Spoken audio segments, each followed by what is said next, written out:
DC comics are better than Marvel comics.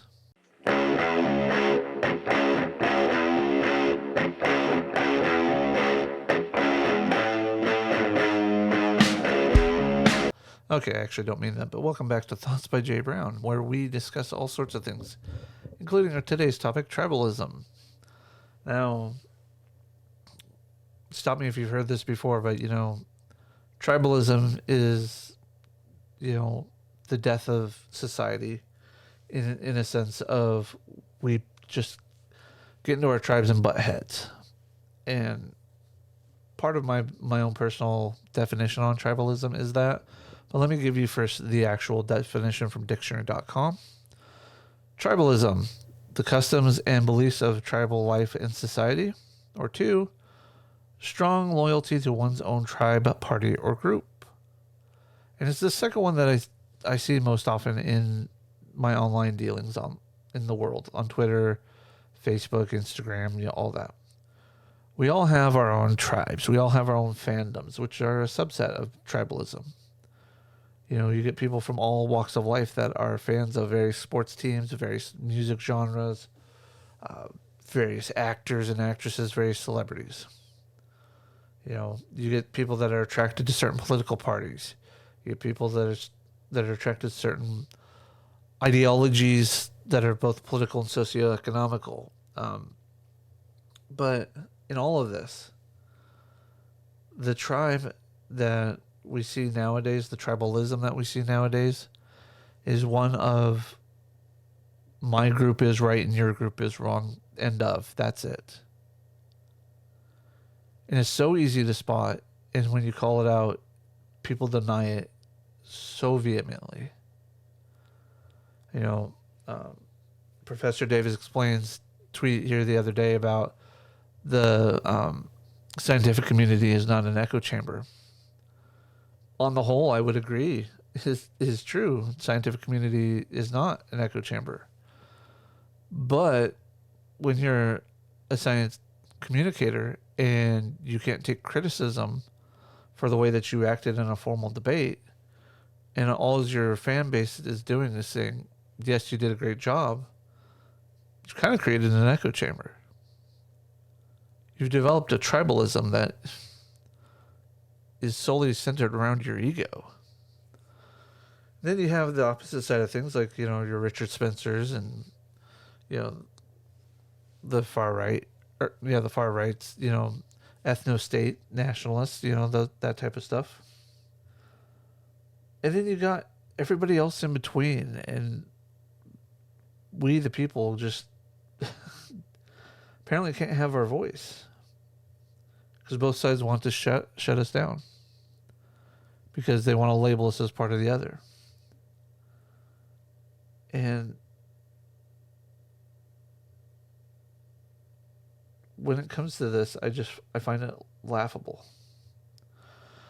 I find it laughable because I fit into so many different groups because of the way I approach life. And I haven't always approached life this way, but I approach life in a way of each topic is its own thing. Abortion rights is its own thing, separate from, civil rights, separate from property rights, separate from, corporation rights, etc. It's all they are all interwoven to create society. I get that, but my understanding and belief on one thing does not necessarily have to translate over to another thing. Just because I think that, safe, legal, and rare when it comes to abortion up to the point of viability is, and some people makes me pro-choice, some people makes me pro-life. I like to think that I'm both. I'm pro-choice at keeping a life. But at the same time, I'm also pro-choice in the sense that if the embryo fetus is not viable, or there's a complication that could result in the death of the mother, then by all means, an abortion is very valid. Nuance like that is what we need, but at the same time, everybody just wants blanket statements. They want to blanket you with one thing, and that's it. And it's so sad that we've come this far as a society because of that. For example, I believe that everybody has the right to an equal opportunity to do something. Whatever that something is, provided that there is no physical or mental issue that is insurmountable in the sense of, um, you know, a paraplegic, outrunning Usain Bolt in the regular Olympics. I don't see a problem with that person not being able to succeed in life in a way that others can't. Maybe that person has got the intellect of another, Einstein, Stephen Hawking, etc. Let them shine where they can shine. The same is true for anybody with a physical handicap. Prior to him killing his girlfriend in South Africa, the Oscar Pistorius, yeah, you know who I'm talking about. The South African runner that set records and actually ran in the regular Olympics with his blades. That those types of stories are great, and that's what I want to get out of this, is that people should have the opportunity to push the boundaries, but not at the expense of others in a negative way. So, like, I shouldn't be forced to go do a different job than what I want to do if I'm capable of doing that job, just because somebody else wants that job. Let us compete for that job on the merits of our character, work, etc., and so forth.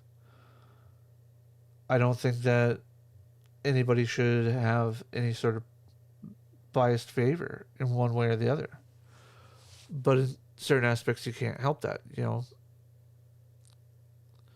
For example, if I were getting out of the Navy today and I turned around and said, "Hey, Navy, I want to still work, but as a maintenance tech in the shop that helped me out the most, whatever that is, 11 Charlie or whatever, for TTF, not TTF, but TRF at Bangor."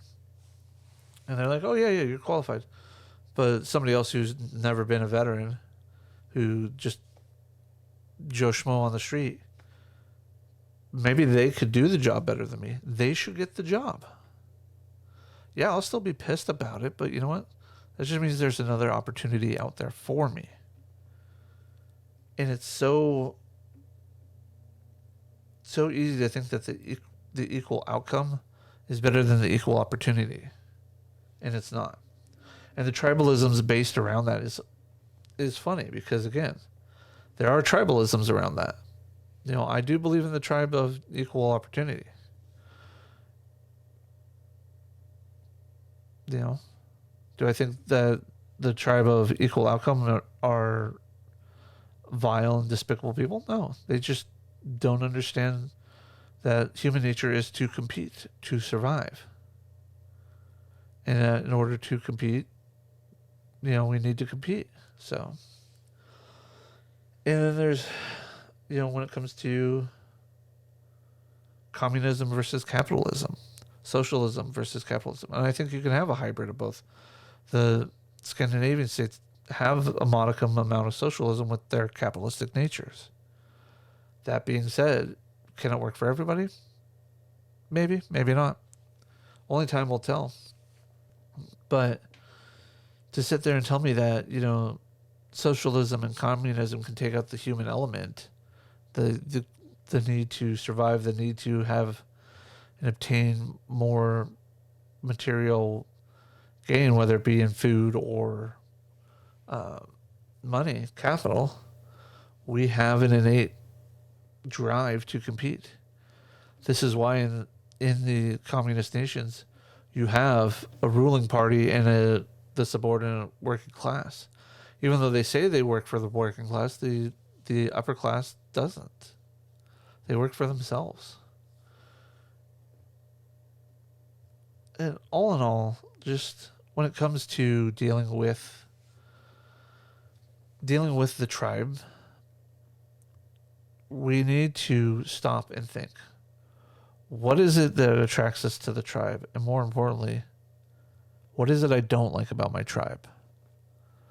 What is it that we could get rid of about our tribe? And tribalism is not just sociopolitical, economic. It also deals with religion. I'm neither a Democrat nor a Republican, but I tend to think of myself as a left of center. I do hold many left of center positions, but at the same time, I also do hold some right of center positions. Does that make me a bad person? Does that make me evil? No. It just means that I'm willing to look and learn and try to figure it out. And so what I suggest you do is look into your core values, what you hold most dear to you. That even if you weren't part of a tribe, that you would adhere to these types of rules. Now, often talk about the Navy's honor, courage, commitment. And I like to think that I try to hold dear to those. I fail. I'm only human, but I try to as best I can. But then I look at, people who never served in the military who live by a similar code. Does that make their code worse than mine because it doesn't have the backing of the military? No. It just means that we came to the same conclusion but different ways. And we should honor that about each other. We may not respect it with each other personally. But there comes a time when we got to put aside our differences and come together as a whole. And coming together as a whole doesn't mean doing what the 10% on one side or the 10% on the other side politically thinks we should be doing. No, it means that the majority needs to step back and control. And the majority needs to help redefine what it is that we believe as a nation. But we can't and won't do that because we're too hung up on the tribalism. We are too hung up in allowing ourselves to be the ones on the right side of history. I hate to say this, but we're all on the losing side of history at this point in time in our lives. Because we can't come together to solve problems. We can't come together to deal with the actual problems that we have. So, with that, I want to leave you with just one question to kind of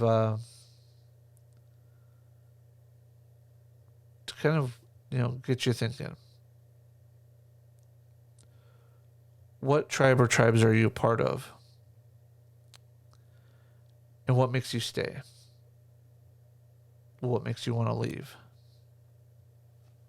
Peace.